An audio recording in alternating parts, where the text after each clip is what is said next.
que confieren la gracia mediante la cual podemos ser salvos. Según esto, una persona se salva recibiendo el bautismo, recibiendo la confirmación, recibiendo la Eucaristía, recibiendo la penitencia cuando la persona peca y confiesa en la confesión su pecado, y recibiendo la extrema unción al morir, recibe gracia para ser salvo. Para la Iglesia Católica los sacramentos se dividen en tres clases. Número 1, los absolutamente necesarios para la salvación. Si tú no recibes uno de estos sacramentos, no puedes ser salvo. Y esos sacramentos indispensables son el bautismo, la penitencia y la Eucaristía. Luego están los necesarios. Primero los absolutamente necesarios, sin los cuales no hay salvación. Luego los necesarios, es decir, se puede ser salvo aún sin recibir estos, que son la confirmación y la extrema unción. Y los opcionales o voluntarios que ayudan para la salvación, pero que no son necesarios para la salvación, pero que confieren gracia para ser salvos, son el matrimonio y el orden sagrado. El orden sagrado es algún voto que tome la persona para ser sacerdote, monje o monja. Más fácil salvarse si es sacerdote, más fácil salvarse si es monje o monja, aunque no es necesario para la salvación.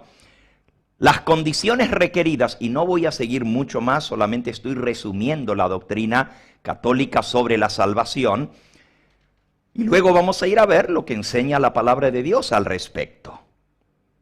Las condiciones requeridas para que un sacramento sea considerado válido son las siguientes. Número 1, debe utilizarse la señal sensible. Para cada sacramento hay una señal sensible. Consiste en materia física. Por ejemplo, puede ser agua, puede ser pan, puede ser vino, puede ser aceite, puede ser imposición de manos. Todo esto es la señal visible.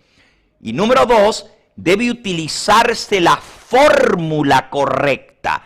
Es decir, pronunciar las palabras y hacer la señal correcta, ya sea la señal de la cruz o tocar las distintas partes del cuerpo o imponer las manos según lo requiere el sacramento. Así que usar la señal visible o sensible, que es la materia, y decir las palabras correctas y tocar los lugares del cuerpo para recibir la gracia de la salvación.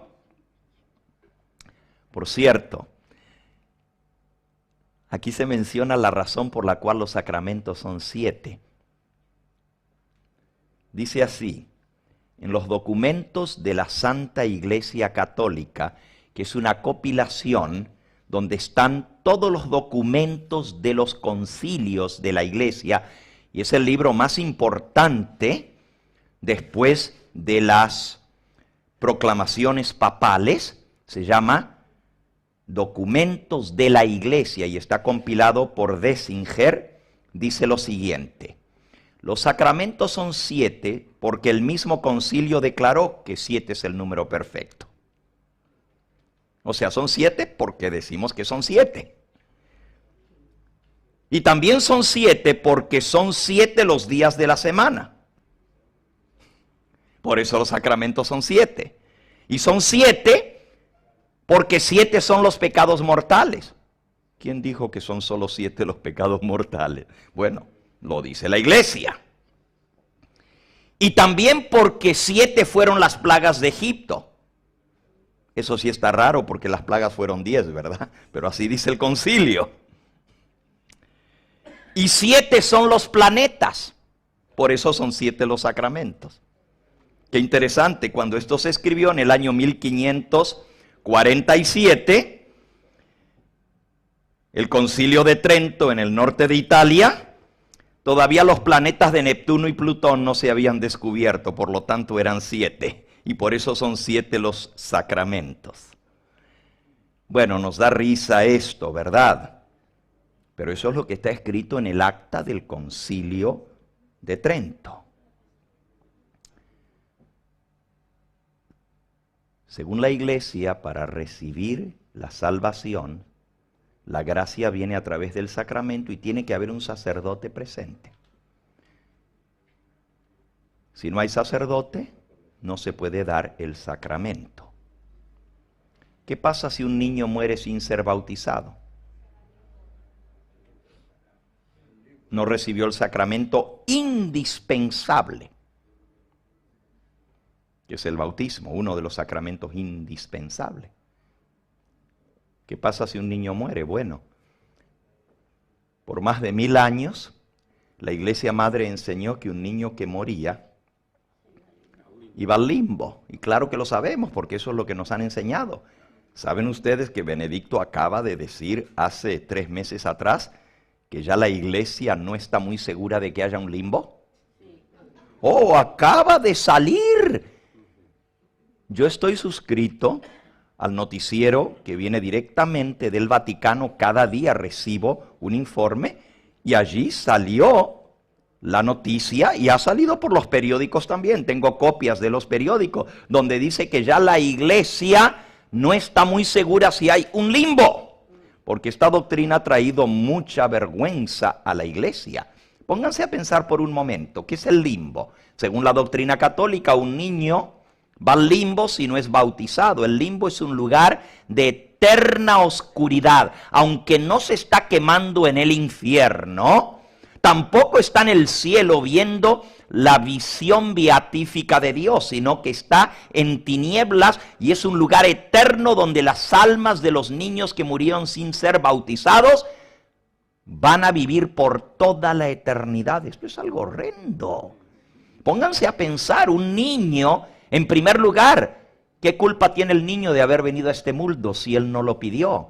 En segundo lugar, ¿qué culpa tiene de que sus padres no lo hayan bautizado si él no entendía de eso? Pero ahora es condenado por toda la eternidad a estar en un lugar de oscuridad solo porque no fue bautizado, no recibió la señal sensible de la gracia para ser salvo. En todo caso, si alguien debiera ser echado al limbo, serían los padres que no lo bautizaron. ¿Pero por qué el niño inocente?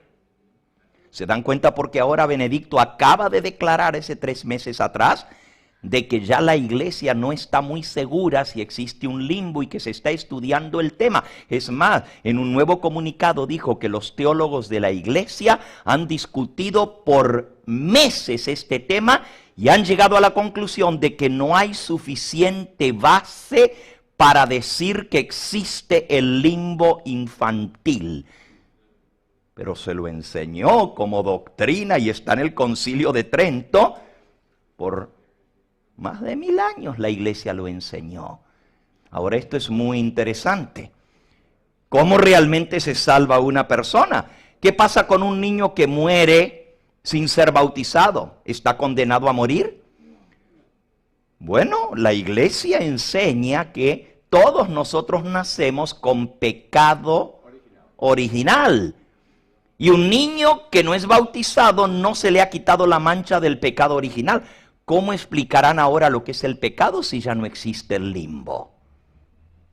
Nosotros tenemos uno de los temas, no sé si es mañana o mañana, en su programa, donde vamos a hablar la pura verdad sobre el pecado.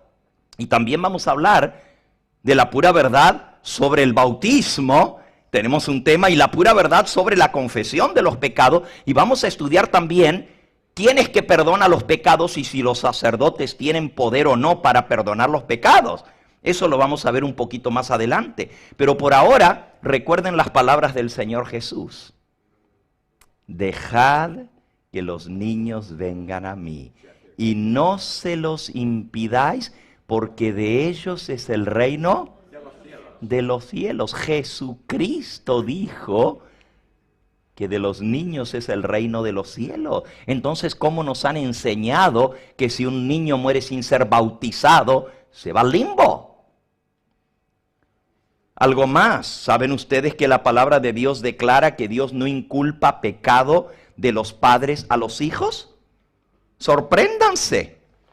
Ezequiel, capítulo 18, miren qué texto tan interesante, dice el versículo 20 de Ezequiel 18. Todas las almas son mías.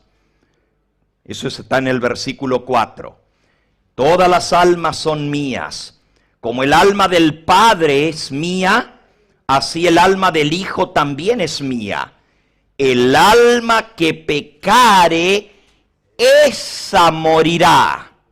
Versículo 20. El alma que pecare, esa morirá. El Hijo no cargará el pecado del Padre, ni el Padre pagará por el pecado del Hijo. La justicia del justo será sobre él, y la impiedad del impío será sobre él. ¿Notaron? El Hijo no pagará por el pecado del Padre. ¿Cómo entonces nos dicen que nosotros traemos la culpa del pecado y que le heredamos de nuestros padres, cuando la palabra de Dios dice todo lo contrario? Bueno, todavía no hemos respondido a la pregunta más importante de todas. ¿Qué debo hacer para ser salvo? Ya hemos visto lo que el mundo cristiano popular, casi 1.000 millones de cristianos, han sido enseñados con respecto a la salvación. No hay salvación fuera de la iglesia, porque la salvación se obtiene por los sacramentos que en sí mismos confieren la gracia, y a través de eso la persona se salva. ¿Por qué no vamos a ver lo que la palabra de Dios declara con respecto a la salvación? Y ahora sí volvamos a nuestra historia original. En el libro de Hechos, en el capítulo 16, ¿se acuerdan que les dije? No vamos a leer la respuesta de San Pablo antes de ver lo que se enseña popularmente, pero ahora veamos lo que Dios dice en su palabra.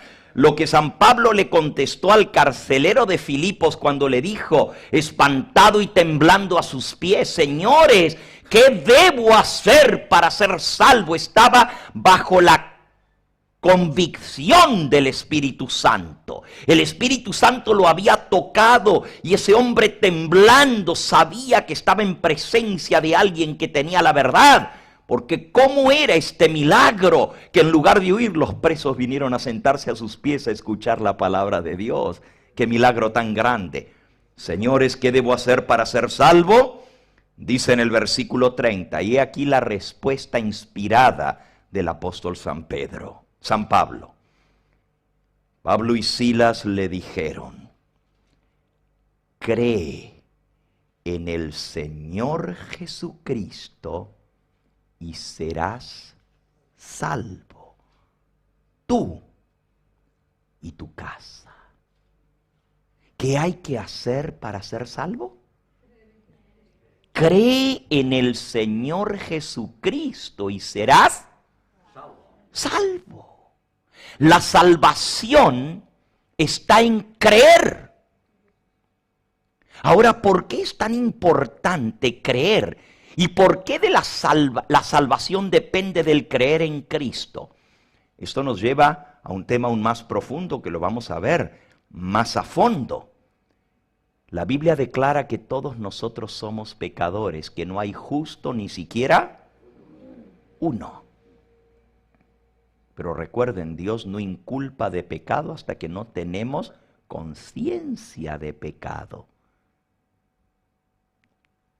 Repito, Dios no inculpa de pecado hasta que yo no sé lo que es bueno y lo que es malo, porque no puedo ser culpado de algo que no entiendo. ¿Cómo un niño puede ser culpado de pecado si todavía no entiende ni siquiera la palabra pecado, ni lo que es bueno ni lo que es malo? Recién cuando entendemos, dice el apóstol Santiago en capítulo 4 y versículo 17 de Santiago, al que sabe hacer lo bueno y no lo hace, le es